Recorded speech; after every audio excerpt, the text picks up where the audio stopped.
다이어트를 평생 동안 실패하는 이유. 다이어트 평생 실패하는 이유. 다이어트는 수많은 사람들에게 끊임없는 도전 과제입니다. 다이어트에 성공하기 위해 여러 가지 방법을 시도했지만 결국에는 다시 원래의 체중으로 돌아가는 경험은 없으신가요? 오늘은 우리가 다이어트를 평생 실패하는 이유에 대해 깊이 있게 이야기해 보려 합니다. 여러분이 궁금할 만한 요소들을 통해 이 주제를 흥미롭게 풀어갈 것이니 끝까지 지켜봐 주시기 바랍니다. 1. 왜 다이어트는 실패할 수밖에 없는가? 다이어트를 시도할 때 많은 사람들은 대체로 다음과 같은 마음가짐을 갖습니다. 이번에는 꼭 성공할 거야. 그러나 이 결심이 얼마나 지속될까요? 우리가 다이어트에 실패하는 주된 이유는 바로 과도한 기대와 단기 목표 때문입니다. 단기적으로 체중을 줄이기 위한 극단적인 방법을 선택하기 쉽습니다. 하지만 이러한 방법은 대부분 심리적으로나 신체적으로 지속 가능하지 않습니다. 주관적 생각. 다이어트는 마라톤이 아니라 스프린트입니다. 처음에는 빠른 성과를 원하지만 결국 지속 가능한 방법이 아닌 한 우리는 실패하게 마련입니다. 2. 유혹의 벽. 다이어트에 대한 실패는 유혹과 깊은 연관이 있습니다. 주변의 맛있는 음식이나 자극적인 광고, 그리고 친구들과의 외식은 우리의 결심을 흔들어 놓기 일쑤입니다. 내가 맛있는 음식을 볼 때마다 느끼는 유혹은 여러분도 공감하실 것이라 생각합니다. 이러한 유혹은 우리가 세운 목표를 망치는 큰 장애물입니다. 예시. 가령 저는 친구들과의 저녁 모임에서 맛있는 음식을 대할 때마다 이번 한 번은 괜찮겠지? 라는 생각을 하곤 했습니다. 이런 생각이 반복되면서 결국 다이어트 계획이 무너지는 경험을 하였습니다. 3.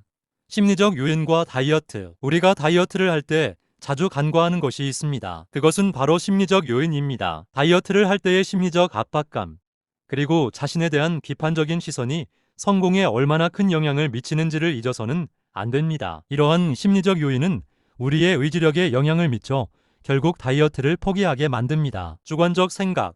저는 다이어트 중에 느끼는 압박감이 오히려 반대로 작용한다고 생각합니다. 이걸 꼭 해내야 한다는 부담감이 클수록 실패할 확률이 높아지더군요. 4.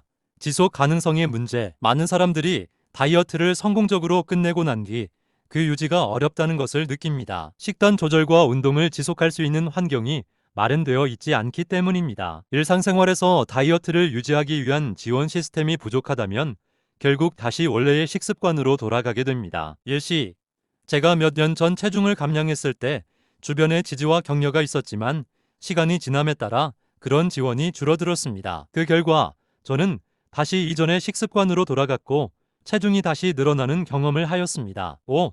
나만의 다이어트 전략 찾기. 다이어트의 궁극적인 목표는 내 몸에 맞는 식단과 운동을 찾는 것입니다. 모든 사람에게 맞는 단 하나의 방법은 없습니다. 여러 가지 방법을 시도해 보면서 나에게 맞는 방법을 찾아가는 것이 중요합니다. 그러므로 실패에 대한 두려움을 갖기보다는 여러 가지 방법을 시도해 보는 것이 좋습니다. 주관적 생각. 저는 다이어트를 할 때 다른 사람들의 다이어트 방법을 보고 따라 하기보다는 나만의 방법을 찾으려 노력했습니다. 그렇게 하면서 제게 맞는 방식을 찾았고 그 과정에서 더 큰 성과를 느꼈습니다. 6. 다이어트의 본질 이해하기. 다이어트를 단순히 체중 감량의 수단으로 보는 것이 아니라 삶의 질을 높이는 과정으로 이해해야 합니다. 우리가 다이어트를 하는 이유는 더 건강해지기 위해서이지 단순히 외적인 목표를 이루기 위해서가 아닙니다. 이러한 인식을 가지면 다이어트에 대한 접근이 더욱 긍정적으로 변하게 됩니다. 예를 들어 운동을 할 때 그 결과보다 과정을 즐기는 것이 중요합니다. 운동을 통해 얻는 즐거움과 성취감을 느낄 수 있어야 하며 그렇게 할 수 있을 때 진정한 다이어트의 성공이 이루어질 것입니다. 그리고 다음은 내장 지방 없애는 방법. 건강한 삶을 위한 종합 가이드를 알려드리겠습니다. 내장 지방은 체내 장기 주위에 쌓인 지방으로 체중이 정상이더라도 위험할 수 있습니다. 이 지방은 심혈관 질환, 당뇨병, 고혈압 등 다양한 건강 문제의 원인이 될 수 있습니다. 그렇다면 내장 지방을 효과적으로 줄이는 방법은 무엇일까요? 이 글에서는 내장 지방을 없애기 위한 다양한 접근법을 자세히 알아보겠습니다. 1. 올바른 식습관.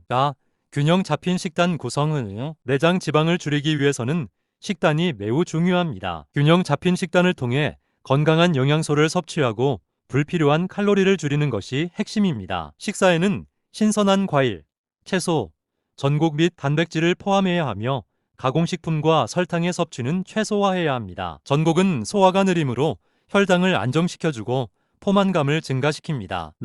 건강한 지방 선택하기. 좋은 지방을 섭취하는 것은 내장 지방 감소에 도움을 줍니다. 아보카도, 견과류, 씨앗, 올리브 오일 등과 같은 불포화 지방을 포함시키는 것이 좋습니다. 이러한 지방은 심장 건강에 도움이 되며 지방 대사를 촉진할 수 있습니다. 반면 트랜스 지방과 포화 지방의 섭취는 줄여야 합니다. 이러한 지방은 체내 염증을 증가시키고 내장 지방을 늘릴 수 있습니다.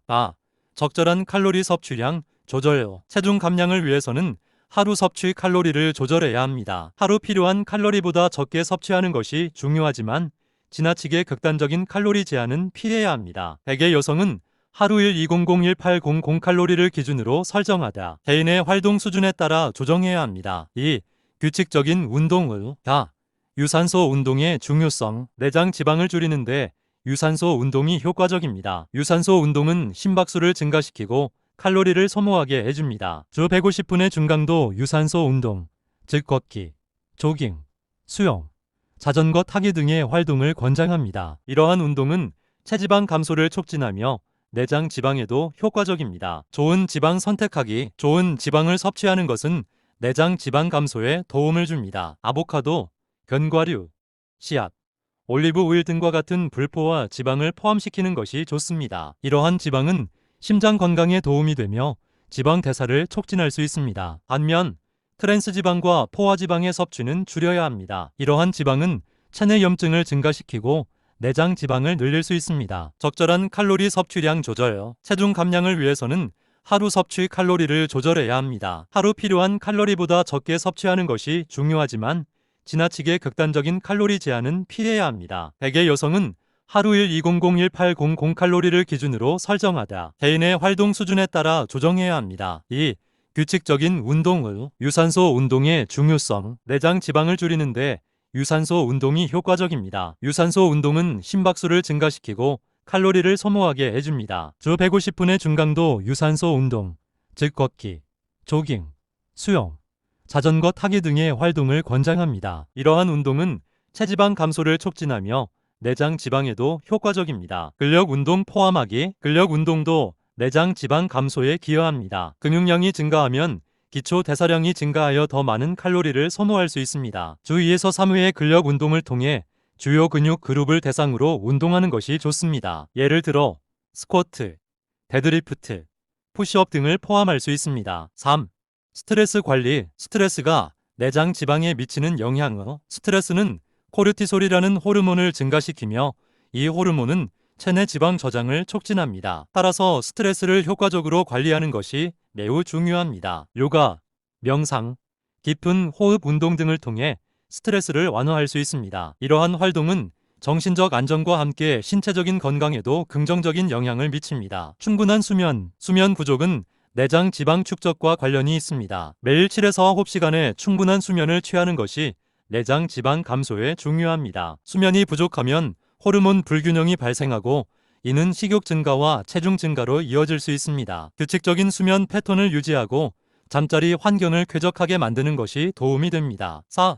생활 습관 변화. 흡연과 음주 줄이기. 흡연은 내장 지방 축적에 영향을 미치며 건강에 여러 해로운 영향을 미칩니다. 또한 과도한 음주는 체중 증가와 내장 지방 축적의 원인이 됩니다. 따라서 흡연을 중단하고 음주를 줄이는 것이 건강한 삶을 유지하는 데 도움을 줄 것입니다. 수분 섭취 늘리기. 물은 체내 대사를 촉진하는 데 필수적입니다. 충분한 수분 섭취는 신진대사를 증가시키고 체내 노폐물을 제거하는 데 도움을 줍니다. 물은 또한 식사 전에 섭취하면 포만감을 증가시켜 과식 예방에 효과적입니다. 일반적으로 하루 2리터 이상의 물을 마시는 것이 좋습니다. 5. 지속적인 자기 모니터링은. 일기 작성하기. 식습관과 운동량을 기록하는 것은 자기 모니터링에 좋은 방법입니다. 일기를 작성함으로써 자신의 진행 상황을 추적하고 어떤 요인이 내장 지방에 영향을 미치는지 분석할 수 있습니다. 이렇게 하면 필요한 조정을 쉽게 할 수 있습니다. 정기적인 체중 측정. 정기적으로 체중을 측정하는 것도 유용합니다. 주간 또는 월간으로 체중을 측정하여 변화 추세를 확인하고 필요시 조치를 취할 수 있습니다. 하지만 체중의 변화에만 너무 집착하지 말고 몸의 변화와 건강 상태도 함께 고려해야 합니다. 내장 지방을 없애는 과정에서의 전체적인 접근. 내장 지방을 없애는 것은 단기적인 목표가 아닌 지속적인 생활 방식의 변화입니다. 식습관, 운동, 스트레스 관리, 생활 습관 등 다양한 요소를 종합적으로 고려해야 합니다. 이러한 접근 방식을 통해 우리는 건강한 체중을 유지하고 내장 지방을 효과적으로 줄일 수 있습니다. 내장 지방을 줄이는 과정은 결코 쉬운 일이 아니지만 올바른 목표 설정과 지속적인 노력이 뒷받침된다면 성공할 수 있습니다. 또한 이 과정을 통해 건강한 습관을 몸에 익히고 전반적인 삶의 질을 향상시킬 수 있습니다. 내장 지방 감소는 개인의 건강뿐만 아니라 전체적인 웰빙에 기여하는 중요한 과정입니다. 다이어트는 많은 사람들에게 끝없는 도전이며 이러한 과정에서의 실패는 종종 실망감과 좌절감을 동반합니다. 그러나 우리가 이 문제를 단순히 체중 감소라는 목표에 국한하여 바라보면 안 됩니다. 다이어트는 신체적 변화뿐만 아니라 정신적, 감정적 변화와도 밀접하게 연결되어 있습니다. 그러므로 다이어트를 성공적으로 이루기 위해서는 여러 요소를 종합적으로 이해하고 이를 바탕으로 접근해야 합니다. 첫째, 다이어트에서 가장 큰 문제 중 하나는 단기 목표 설정입니다. 우리는 보통 1개월 안에 5kg 감량과 같은 뚜렷한 목표를 세우기 쉽습니다. 하지만 이런 목표는 단기적인 성과를 추구하게 만들고 결국에는 지속적인 변화로 이어지지 못하게 됩니다. 단기적인 성공은 종종 급격한 체중 감량을 동반하는데 이는 건강에 해를 끼칠 수 있으며 심리적으로도 매우 부담스럽습니다. 따라서 다이어트 목표를 설정할 때는 장기적인 시각에서 접근해야 하며 실제로 지속 가능한 목표를 세우는 것이 중요합니다. 예를 들어 매주 1kg씩 감량하겠다는 목표보다는 매일 건강한 식사를 하겠다는 목표가 더 효과적일 수 있습니다. 둘째, 다이어트의 과정에서 자신에게 맞는 방식을 찾는 것이 필수적입니다. 모든 사람의 몸은 다르고 각자의 생활 습관, 식습관, 그리고 대사율 또한 다릅니다. 그렇기 때문에 어떤 사람에게 효과적인 다이어트 방법이 다른 사람에게는 효과가 없을 수 있습니다. 따라서 여러 가지 방법을 시도해보고 자신에게 맞는 최적의 방법을 찾아가는 과정이 필요합니다. 예를 들어 어떤 사람은 저탄수화물 다이어트가 효과적일 수 있지만 다른 사람은 지중해식 식단이 더 적합할 수 있습니다. 셋째, 다이어트는 단순히 체중 감량을 목표로 하는 것이 아니라 건강한 삶을 추구하는 과정이라는 것을 인식해야 합니다. 우리는 종종 다이어트를 단지 외모 개선의 수단으로 생각하지만 진정한 목적은 건강한 신체와 정신을 유지하는 데 있습니다. 건강한 식습관과 운동은 우리의 전반적인 삶의 질을 높여주며 이는 체중 감소에 국한되지 않는 중요한 요소입니다. 예를 들어 규칙적인 운동을 통해 얻는 에너지는 단순히 체중 감량에 그치지 않고 스트레스 감소, 기분 전환 등 다양한 긍정적인 효과를 가져옵니다. 넷째, 심리적 요인 또한 다이어트 성공에 큰 영향을 미칩니다. 다이어트 중에는 자신에 대한 비판적 시선이나 주변의 평가가 스트레스로 작용할 수 있습니다. 이는 우리가 다이어트를 지속하기 어렵게 만드는 주요 원인 중 하나입니다. 따라서 긍정적인 자기 대화를 통해 자신을 격려하고 작은 성취감을 느끼는 것이 중요합니다. 다이어트를 하는 동안에는 체중 감량뿐만 아니라 건강한 삶을 위한 다양한 노력을 통해 자신을 칭찬하고 긍정적으로 바라보는 것이 필요합니다. 마지막으로 다이어트는 혼자 하는 것이 아니라 주변의 지원과 격려가 큰 힘이 됩니다. 친구나 가족과 함께 다이어트를 진행하거나 다이어트 커뮤니티에 참여하여 서로의 경험을 나누는 것은 긍정적인 영향을 미칠 수 있습니다. 또한 주변의 지지가 있을 때 우리는 더 많은 동기를 얻고 지속할 수 있는 힘을 갖게 됩니다. 결론적으로 다이어트에서의 실패는 단순히 의지력의 부족이나 잘못된 방법 때문이 아닙니다. 이는 여러 요소들이 복합적으로 작용하는 결과로 우리가 어떻게 다이어트를 바라보느냐에 따라 크게 달라질 수 있습니다. 다이어트를 성공적으로 이끌어가기 위해서는 장기적인 목표 설정, 자신에게 맞는 방법 찾기, 건강한 삶을 추구하는 마음가짐, 긍정적인 심리적 접근, 그리고 주변의 지원과 격려가 필수적입니다. 다이어트는 단지 외적인 변화를 넘어 우리의 삶을 긍정적으로 변화시키는 중요한 과정입니다. 따라서 다이어트를 통해 얻은 작은 성공을 소중히 여기고 그 과정에서의 경험을 통해 자신을 성장시켜 나가면 비록 몇 번의 실패가 있더라도 우리는 결국에는 원하는 목표를 이룰 수 있을 것입니다. 다이어트는 단순한 체중 감량이 아닌 삶의 질을 높이는 여정이라는 것을 잊지 말아야 합니다. 여러분이 이 영상을 통해 다이어트에 대한 새로운 관점을 얻고 지속 가능한 목표를 설정하며 긍정적인 변화를 이끌어낼 수 있기를 바랍니다. 여러분의 의견과 경험을 댓글로 나누어 주세요. 함께 소통하며 다이어트의 새로운 가능성을 찾아보도록 합시다. 구독과 좋아요도 잊지 마세요.